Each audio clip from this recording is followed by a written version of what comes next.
In 2020, Nigeria witnessed a mass movement called EndSARS protests. The campaign began online on social media but rapidly spread to the streets, calling for the disbandment of the Special Anti-Robbery Squad, SARS, which is a police unit accused of rampant human rights abuse. The Nigerian youth started the physical protest on EndSARS at the Lagos State Governor's House on Thursday, 8th October, and slept at the gate of the government house till Friday, 9th October 2020, when the deputy governor addressed the protesters. This spread to other parts of the country and lasted for 2 weeks. You can see the youth, they are really angry. They are not happy.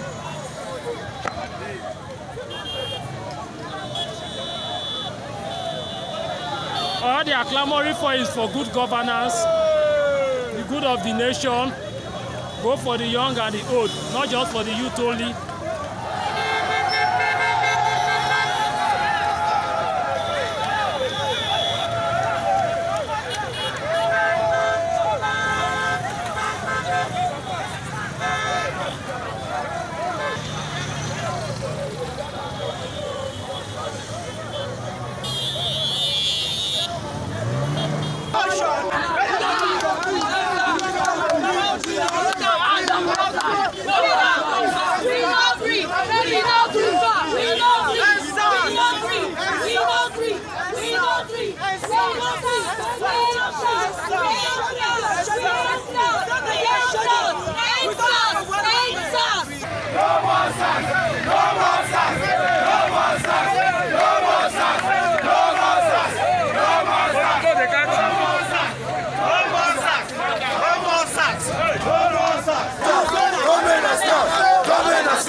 The Special Anti-Robbery Squad, SARS, was commissioned in November 1992 in Lagos State.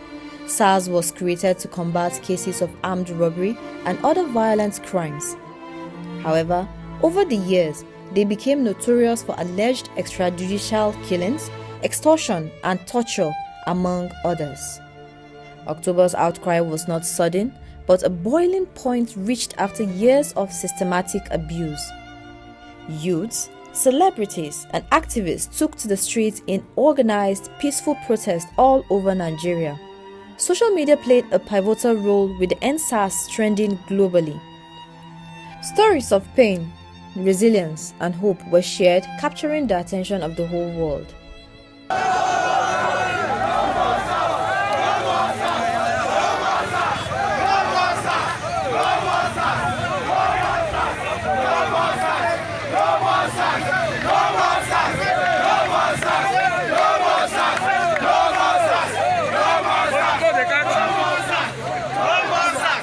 SARS has been marketing to us. You know, this one is part of them. SARS and the police force, which is supposed to be protecting the citizens, they are killing the citizens, most especially. I buy an iPhone, I commit crime. I fresh, I commit crime. So what do we do? At the Rahama gym, as a youth, na crime. So we have taken this thing, we have built this thing so we need the federal government to end SARS. Not even only end this SARS. We want to make them restart this country. You be youths, they pay you 30,000 naira a month. Now that 30,000 you go to pay. Now you go to pay school fees. Pay house rents. Half the youth of Nigeria are tired. Yes. We are tired of all the nonsense. Yes. We are not taking it anymore. No. The government must do the right thing. This is not ending.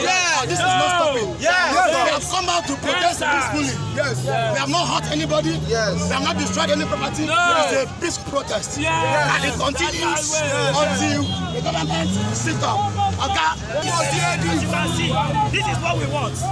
This is what Open it very well. Let them see. we need a better Nigeria. We need a better Nigeria. We need a government. We need a structure. We don't want swag. We don't want swag. We are tired of this. Restructure Nigeria. We are really tired. Restructure Nigeria. Make Nigeria a better place. Youth. We I'm want not home to anymore. What is our future? What is our future? Well, I don't have much to say as you can see on what I'm very putting on. There are so many demands I'm making here, and most of all, what I want for Nigeria as a youth of this country, I want good governance. I want restructuring. I fight for restructuring. I fight for a greater Nigeria. I stand for one Nigeria. There's no Nigeria that is more Nigerian than any other Nigeria. We are all the same. Be you anything, be you a politician, be you the president, we are all the same. Nobody is above the law. That's all I have to say. And we will not stop this struggle. We are not going to stop this struggle to achieve our aim. Yes. We are helpless. They left us and they insult us. The government insult us. We are lazy Nigerian youth. That is uncalled for. You call us lazy, we show you lazy. We show you how hardworking we can be, where we want to be. Let everything reduce. One Nigeria! One house! One house! One house! One house! We are tired of police brutality. We need a reform. We need a new Nigeria. We are tired of bad governance. We will fight to the end. We need freedom. Every time, the government are not taking responsibility. As from now on, we the youth, we are taking control. Yes. We will not stop until the government hear our cry. That's just it. Why you outside protesting? So I'm asking. We are protesting police brutality, bad governance. We want good education, good health, everything. We don't want the pieces. We want the wicked. We don't want the old leaders. Give them this one. With the spread of the EndSARS protest nationwide, which had a negative effect on the economic growth of the nation, leaders in various arms of government called and pleaded with the youth who were occupying the streets to return to their homes and promised to urgently address the issue. Unfortunately, Wednesday, 20th October 2020, marked a dark day in the movement of the EndSARS protest. As night fell, armed forces allegedly opened fire on peaceful protesters at Lekki Toll Gate in Lagos, leading to multiple reported casualties. Are you ready? Hold on. Hold on. Give me your hand. Give me your hand. Give me your hand. Hold on. Oh yeah, let's go. Let's go. Right, man, let's go. Let's go. Let's go. Are you ready? Let's go. Let's go. Let's go. Very fast. Let's go. Let's go. They turn us so you no go rush. Hold on. Please, ambulance, call someone. Wait. You there with me, relax, bro. Bro. I'm there with you, bro. There my leg. Put pressure, bro. There with me, bro. Bro. There with me, I beg. We don't go anywhere, I beg. When I put pressure for that wound, I beg. Put pressure, I beg. I beg. Do not die in Jesus' name. Bring water. According to Amnesty International, shortly before the shooting, CCTV cameras were allegedly removed from the toll gate. The incident sparked international outrage and intensified the call for justice. Although the Nigerian government and Nigerian military denied the involvement of the military in the massacre that took place at the Lekki toll gate, which led to the shutting down of the toll gate for more than a year. The world watched as global icons and political figures voiced their support for the Nigerian youth, amplifying their calls for justice and reform of the Nigerian police force. In response to the mounting pressure, the Nigerian government announced the disbandment of SARS on 11th of October 2020.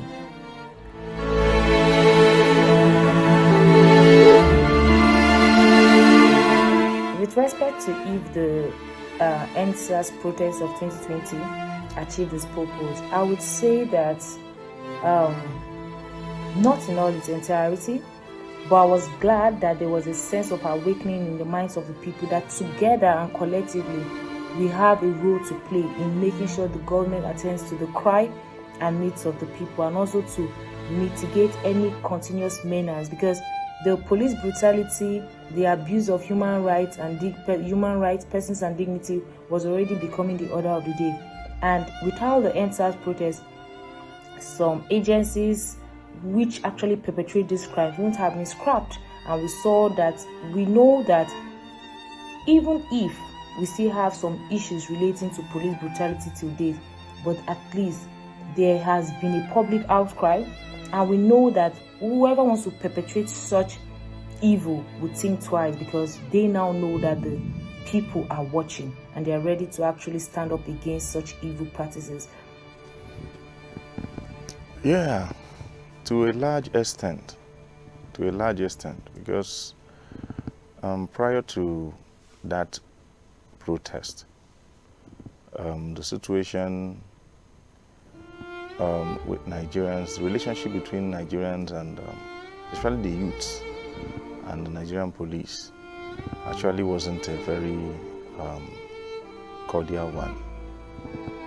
The police will always tell you that police is your friend, but every Nigerian youth on the street, when approached or interviewed, will tell you clearly that the Nigerian police doesn't treat them as their friends, and they have a lot of examples, to show a situation where a Nigerian youth on the street is judged by the police by their physical appearance, and not taking into cognizance the fact that the world and society is changing, and the world is a global village. Youths in Nigeria are all over the internet. They watch what other youths do, even in Europe and the Western world, and they copy. So when they braid their hairs there, they also want to show that they are also trendy here also. So looking at that, when you now see them and you judge that anybody that braids his or hair braids his hair is a Yahoo boy, sort of. So the narrative out there wasn't really a good one, and I believe that these are one of the things that made them troop out and made those that supported them also support them. Have a lot of killings here and there, molestations, extortions on the streets, and when you experience something and you are telling your story, and the person you are telling the story has the same experience, you just know that this whole thing is real. It was just very palpable. The molestation was very significant. So, and that protest came and received that large amount of support, and you could see that after that protest, recently I see over on Facebook where you see the Nigerian police public relations officer coming out to issue out, to let the people know the measures they are taking to curb certain things that people complained about. So we have seen cases now where some police officers that molest some Nigerians were captured with the cameras, and when those things are sent into the net, the police, I believe they are all over the net now watching what is happening, because the response is really, really good. When you see some of those police officers who engage in some of those activities are now being punished. Do you understand? One other question one would ask is that is the punishment meted on them equal to the offenses that they have committed? Do you understand? Because bullying the people you are supposed to protect is a very grievous offense. You understand? If you are supposed to catch thieves and you are now extorting people, you've already turned yourself to a criminal too. So I believe the police learned a lot from that, and you can see that they are responding adequately. The EndSARS protest raised awareness. It initiated important discussion and And I mean, it prompted some governmental actions such as disbanding the SARS, etc. However, the extent to which it achieved its broader, I mean, goal, you know, it's I mean, such a comprehensive police reform and justice for the victim is still a matter that is ongoing and is a matter for debate. You know, the protest had significant, like I earlier on told us, that the protest had a significant impact, but realizing its full objectives may require continued efforts and vigilance by activists and you know, the civil society. Well, okay, so there are two things, right? One of the things I would say is two ways. I would say it achieved its aim, and actually the other way around again. Why? Because positively, because I think somehow it brought the youth together. A lot of we didn't have a voice as a youth, and that was a movement that actually brought like a revival. So when something is happening to anybody, everybody voices out, everybody comes out and all of that. So I think on a positive note, it's that on that note it was achieved. But on a negative note is, I mean, the original reason for the protest was wanted the disbandment of SARS. And yes, it was on paper, it was disbanded, but we still have activities of maybe not by name, but by intention. Some of those things that were done to citizens of the country by NSAS are still being done today by another body. Probably it's not called SAS, but of course some of the activities that were carried out are still happening today, and it's a sad thing to behold.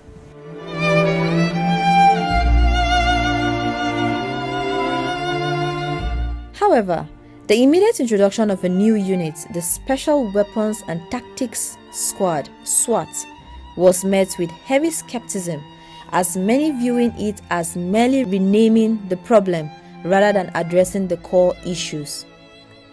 While the immediate focus of the protest was on police reform, the spirit of the protest signaled a generation's demand for change, good governance, accountability, and an end to the systematic corruption in Nigeria.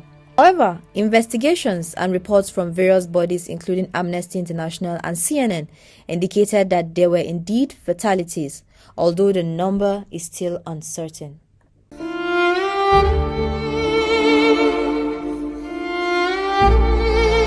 I would say yes, although we still have some cases of police brutality still meted to citizens. But I would say to some extent there has been an awareness, a social awakening, and I know that whoever would want to perpetrate such evil would think twice, because now they know that the society is watching and there can be another protest if this continues. The impact was good, though some of us looking at the actions, things that happened during that time, you could see a lot of good and you could see a lot of bad in it. Because today, in some of the cities, especially Lagos, where the protest was large, it deepened. Politicians and analysts, you know, who are biased, has used that issue of NSAS to create deepen let me say, create more enmity among our, you know, between our different ethnic regions in the country. Do you understand? Because you remember that NSAS happened at the time where the leader of the indigenous people of Biafra was also, you know, was not at a time when he wasn't, he hasn't been detained. And when people talk they say a whole lot of things about his involvement then, those that are true and those that are not. A lot of things out there, most times you don't even know what to believe. But the fact is that the story, that were thrown out by a lot of media platforms were such that a particular region was, accused of championing that NSAS protest. And this is one of the things that I think as Nigerians, we should do all we can to stop, to begin to give things like that ethnic coloration. It's a very, it's a dangerous precedent. I think it's something that shouldn't be allowed, in any way. Young Nigerians came out, a lot of them were affected by the same thing, and they came out and they defended themselves. Do you understand? They spoke out and said, this, we don't like this. When police molest someone, they don't ask you where you're from. Do you understand? So they just do what they want to do. They burn eggs among them. So it's not about where anyone comes from. So to say and begin to give, all that happened an ethnic coloration is a very, very bad one. And I will not support the destruction of properties that we also saw. This is bad, part of the bad side that I talked about. When people protest, we should be able to encourage peaceful protest. And I want to also say this. Most times, especially in this government of APC, from 2015, we have seen a situation, a gradual trend where peaceful protests are being diffused in a manner that it appears as if deliberately the government wants to infiltrate every protest. I think that should be looked at. Every innocent person on the street would say what I just said, but it behoves on the government to show that it is not true. Do you understand? You can say this is an accusation to the government, but this is just the words on the street. And I think the government should look at it. If some agencies of government are using this pattern, to now make any kind of protest to look as if, you see this protest and counter protests from Nigerians, from citizens. You understand? Just to give it a name that, will look bad. It's very dangerous. It is happening, and it continued even up to the time of our last election. And during all these tribunal cases, you see some people protesting, and you see counter protests, and people leave the issues and call names, and just want to attack the other people that are protesting genuinely, people that have genuine reasons to protest, because it is a fundamental right. Do you understand? Society has that right to protest. You can't beat somebody and tell him or her not to cry. So Nigeria should ensure to protect that right to protest, unless we now say that we are gradually, descending into a dictatorship in this country. We are yet to see the end of that trend, but it is visible, it is happening, and it's very, very wrong and should be condemned. The impact for me, I think it brought a certain sense of social awareness, social media awareness. So it means that if you're a policeman, if you want to harass somebody, you know that in the next 1 hour, if you are captured on video, you are definitely going to get sanctioned by the police.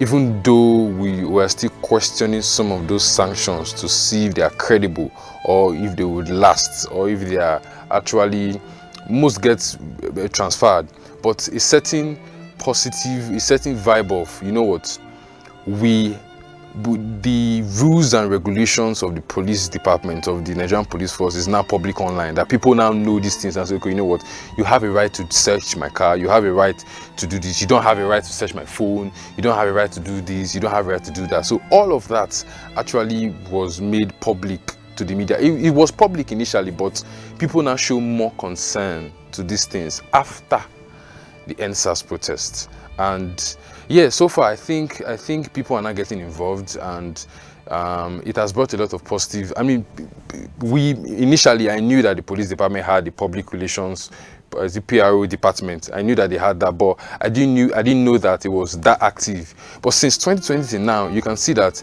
they respond to tweets. They publish informations online concerning how youths. I think it was last month, the PRO of Delta State was talking about what a police should do to you and what he shouldn't do at a checkpoint. So some of those things are actually going public, and this is obviously an offshoot of what happened in NSAS. In response to the public outcry, the federal government set up judiciary panels in all states to investigate the claims of the police brutality.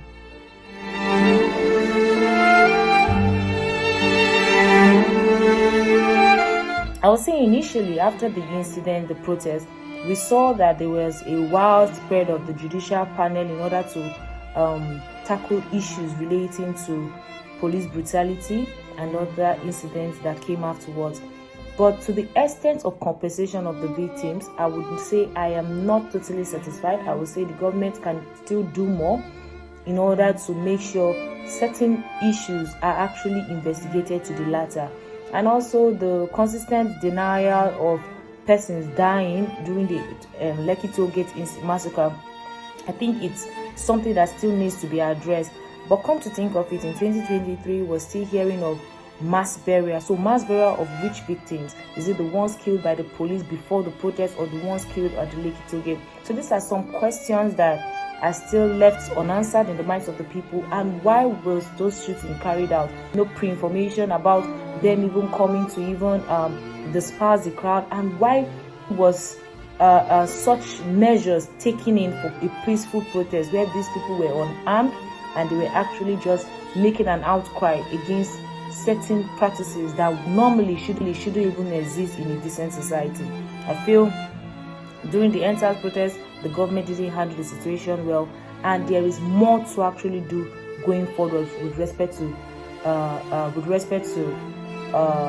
regards for the humans, persons, and the dignity of the Nigerian citizen. Well, to a large extent, myself, I would say yes. They started something.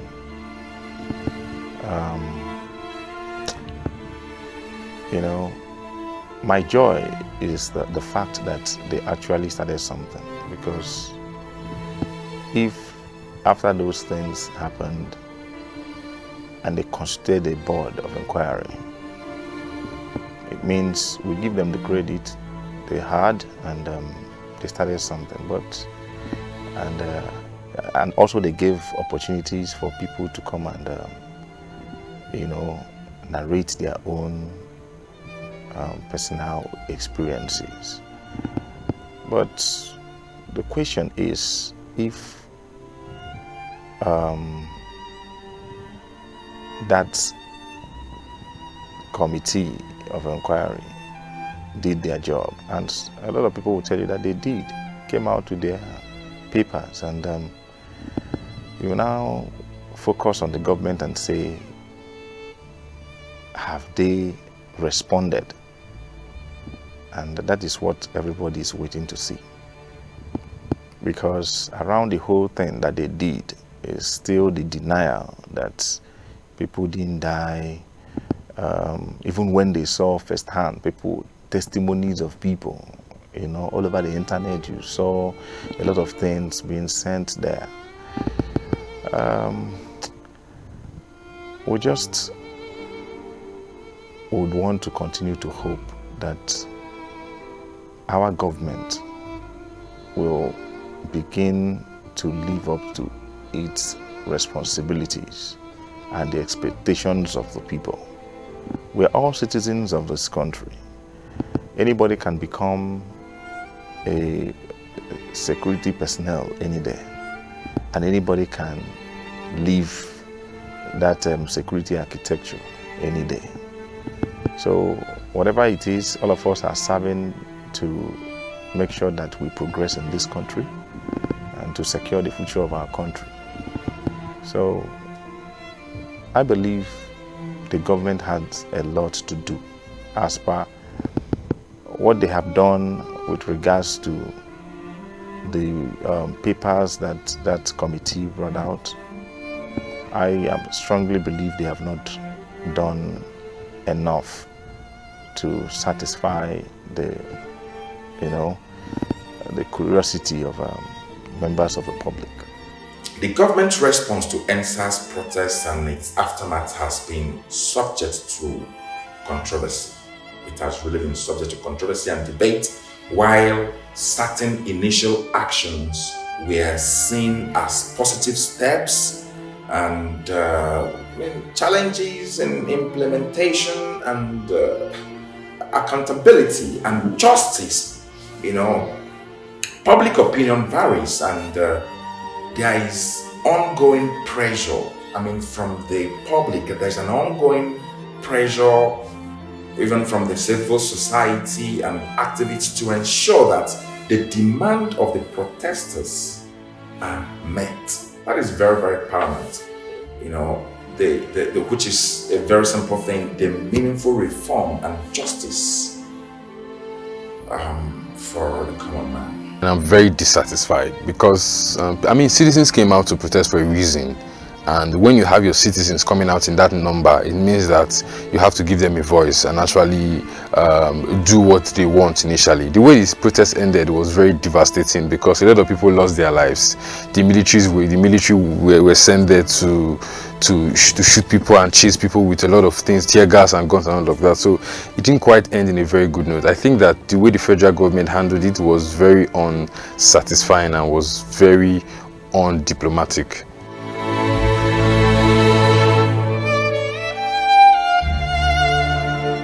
I would say that the judiciary still needs to do more with respect to holding persons responsible for any form of assault, injury, harm done to citizens. I think there should be strict compliance with the rule of law when it comes to arresting of human persons in this country.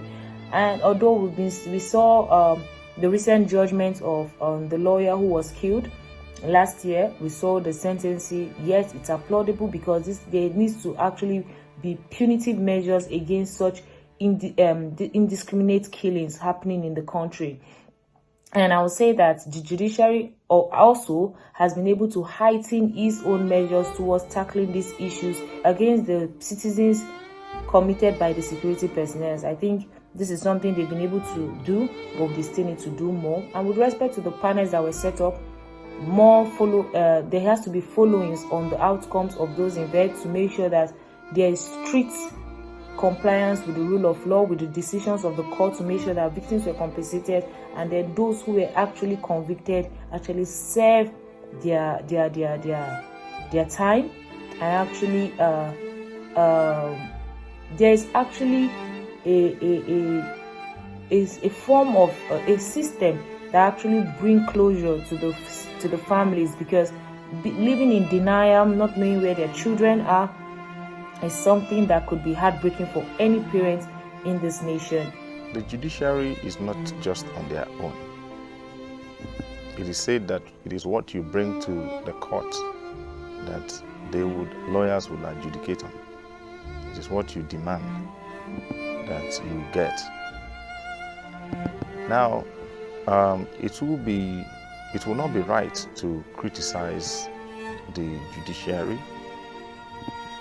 leaving out those that is saddled with the responsibility of carrying out investigations. I think that we should continue to focus on the police and all the security apparatus that are saddled with the responsibility of carrying out investigation in every matter. So that will help the judiciary or help us see clearly the actions of the judiciary. Yes, there are cases where the people expect so much from the judiciary when it is clear, to the masses that these things have been done and these things, has not been done as it is said it has been done. You understand?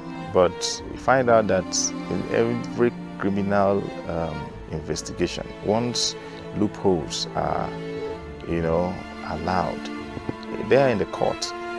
There is prosecution and there is a defendant. You understand? So every lawyer will work and to make sure that they get,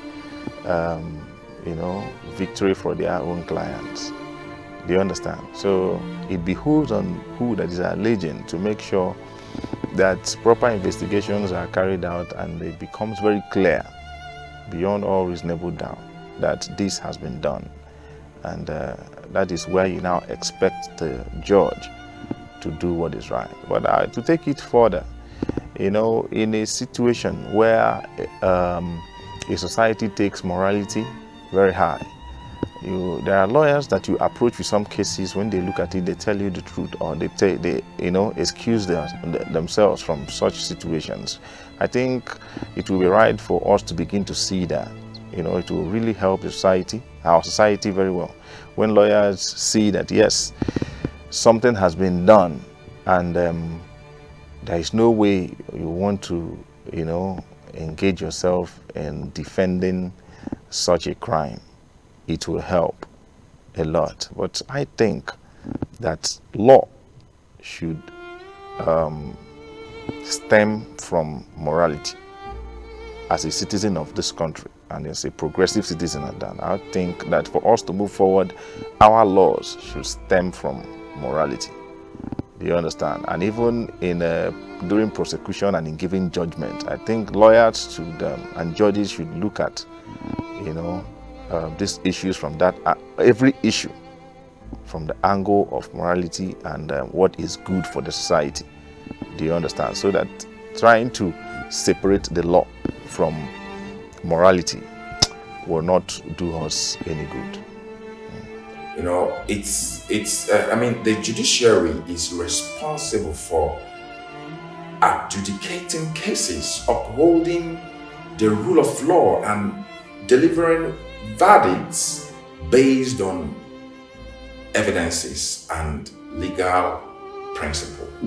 All right. So, but of course, we experienced challenges, which is delays, challenges and delays, So one of the criticism, that has been raised in the perceived slow pace of justice and delay in judicial process, cases related to police brutality and human rights, human rights abuses, all right? It's at times take too long to resolve, and it's very, very much unhealthy. This has been a source of frustration for the victims and the public, And we talk about the outcome of the verdict.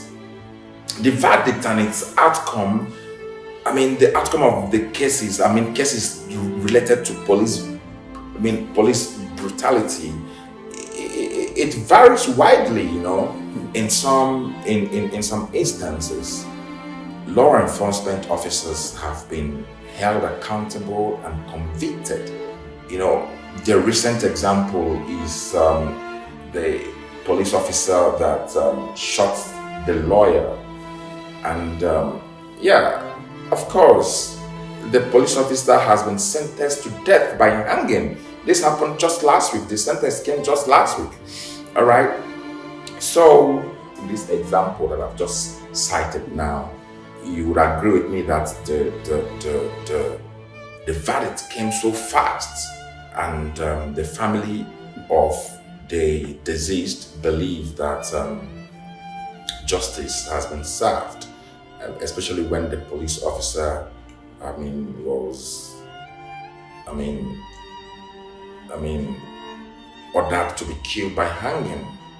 So it's going to serve as a deterrent to other police officers that brutalize the innocent citizens. So the public perception of the judiciary role in these cases may also, be mixed.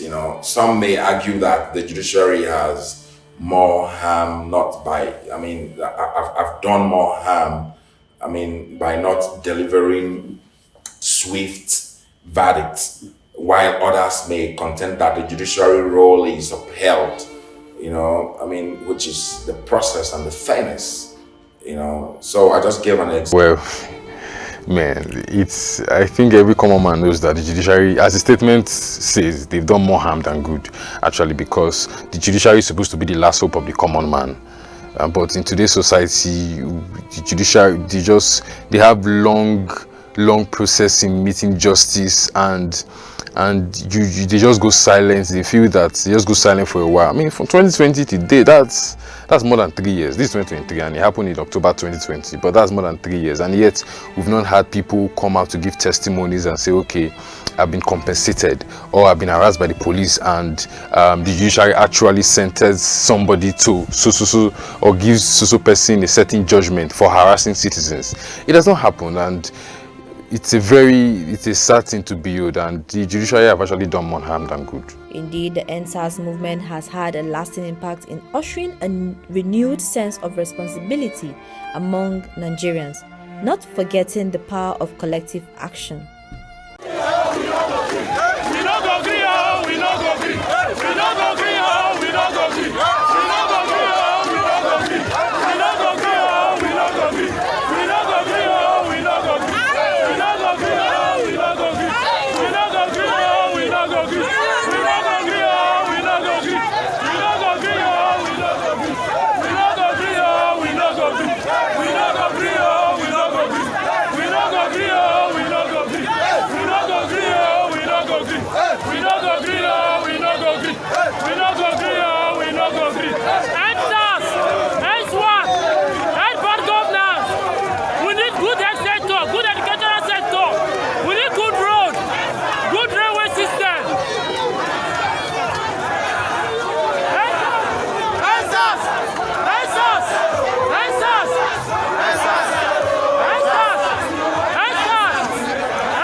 Although the aftermath of the Lekki incident saw a clampdown on protest, the spirit of EndSARS lives on.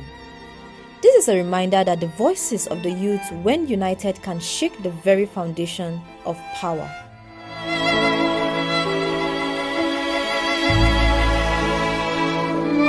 I would say it's not a good thing.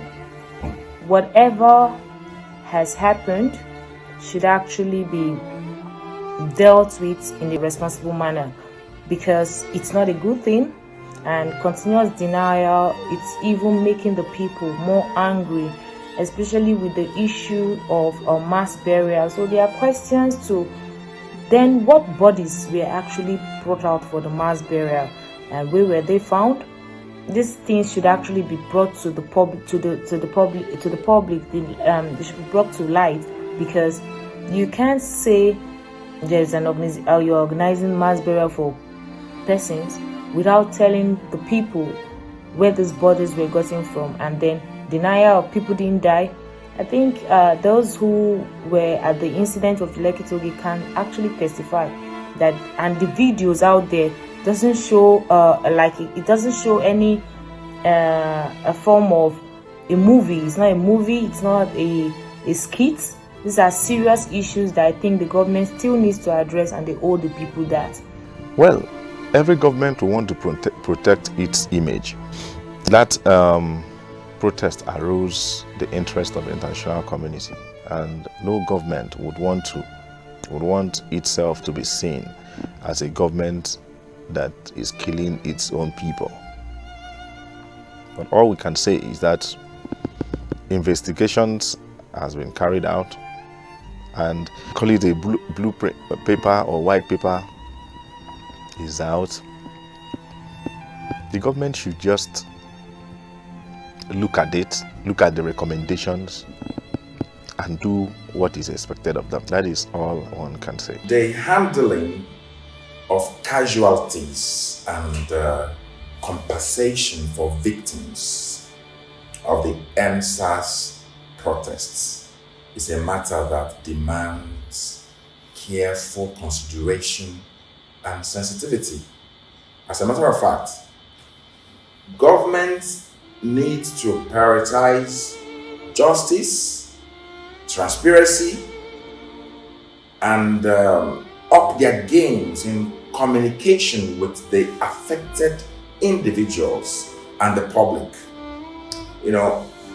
Decision regarding mass burial should also be made with respect for the dignity of the deceased and the concerns of the community.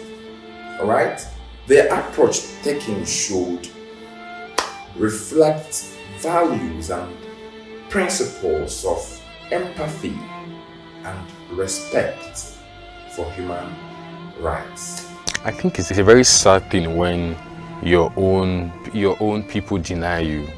You get, so it happened. People had evidence and say, okay, let's say, okay, for example, if we say 30 people were killed, let's say extra 5 was added, let's say 10 people were actually the correct numbers, but people lost their lives during this EndSARS protest. And for the federal government to say people didn't lose their lives, I think there's a certain unseriousness the federal government seeing the part of the youth, which is so sad.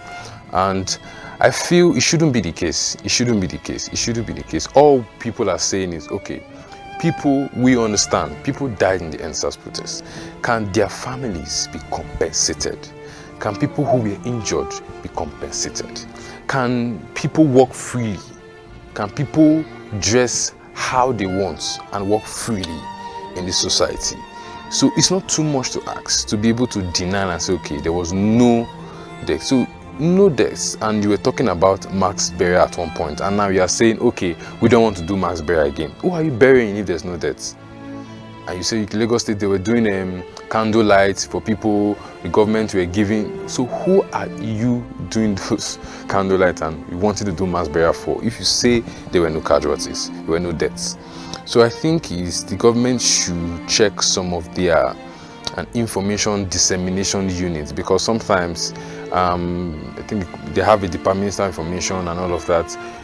They should carry out their research properly, because it's so sad when your own people deny you and say, okay, this didn't happen. Why? There are so much evidence. There are videos of people were shot, so many things happen. So it's so sad. The Sarasoke of the youth in 2020 has led to the dismissal and punishment of many police officers found guilty of brutalization and assaults of innocent Nigerians, and also the swift response of the Nigerian police force to complaints by the masses.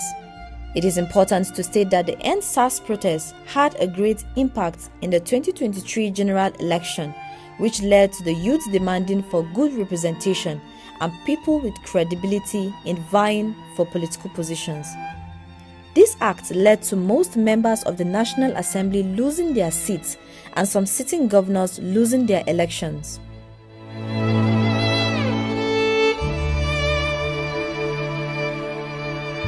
The impact of it in general election is, I will always talk on the positive and negative parts, but this has more positives than negatives. Why? Because, I mean, it brought a certain voice and people say, okay, it brought a certain unity among the youths supporting a particular candidate.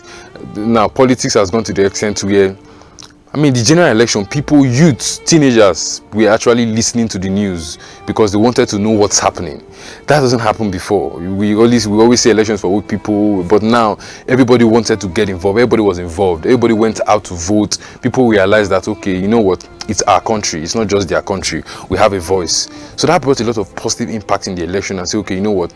We want to go out and support our candidate. Whatever candidate they supported it's not a problem. The issue is people now realize and say, okay, you know what? I have the power in my hands. Youth now realize that, okay, you know what? We have the power.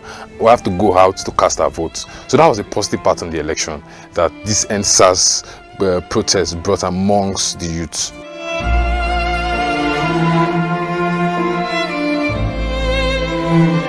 My advice to Nigeria is simple. At a time whereby the nation is facing issues that could happen to anyone, it's best for everyone to collectively come together to speak strongly about those issues and ask the government for certain accountability measures to be put in place, and also hold the government accountable, because the government is for the people, of the people, and by the people.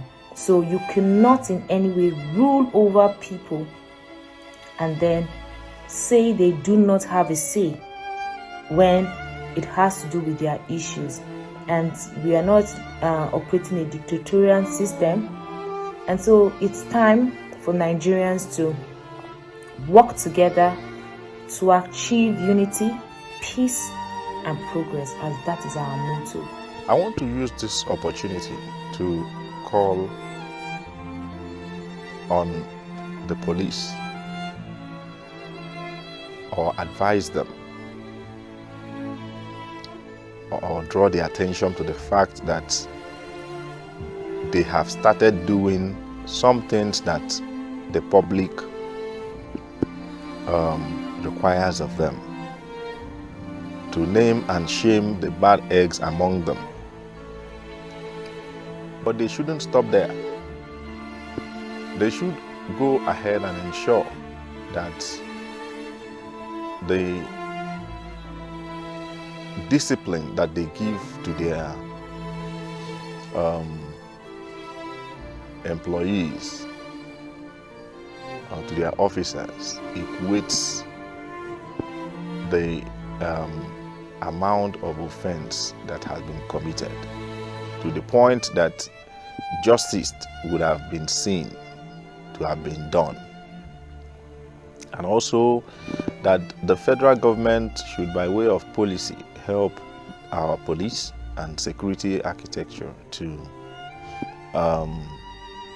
continue doing what is right, and to also bring in other ways through which they can, see that the relationship between them and the public, it becomes a very cordial one, because it is important.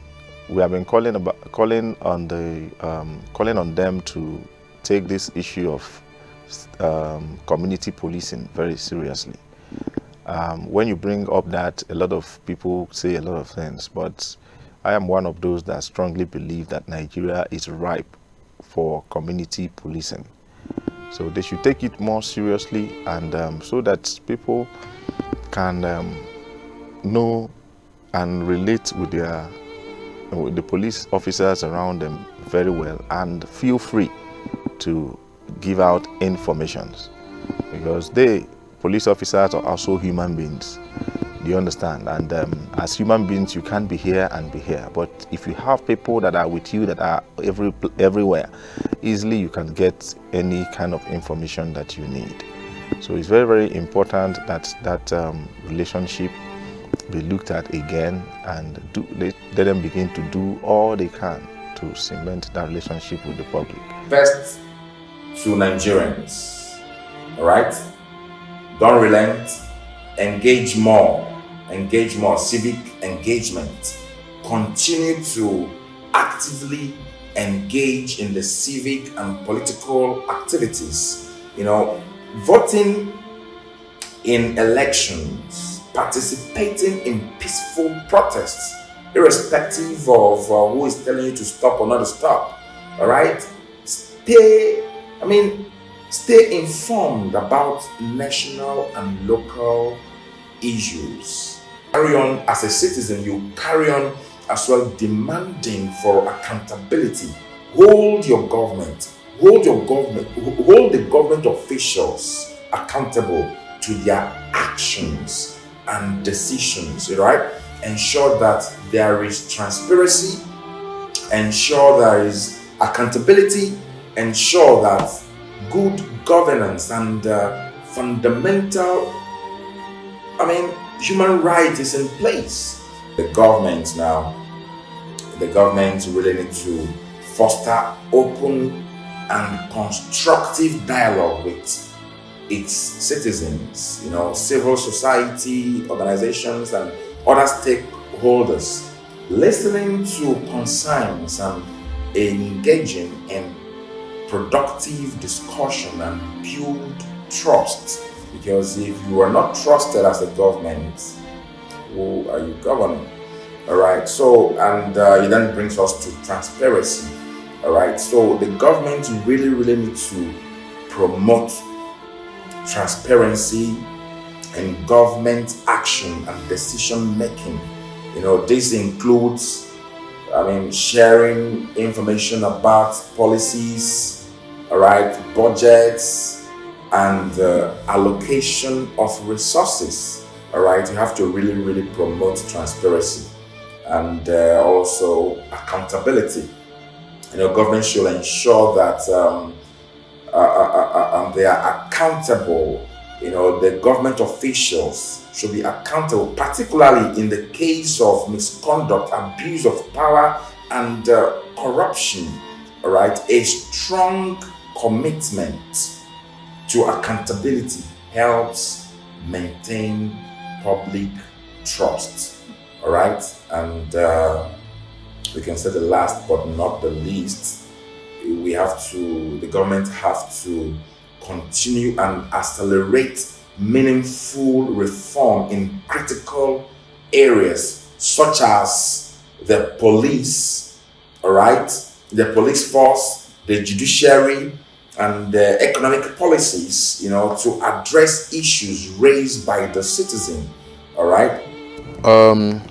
So Mandela started a movement, and today South Africans are enjoying from that movement.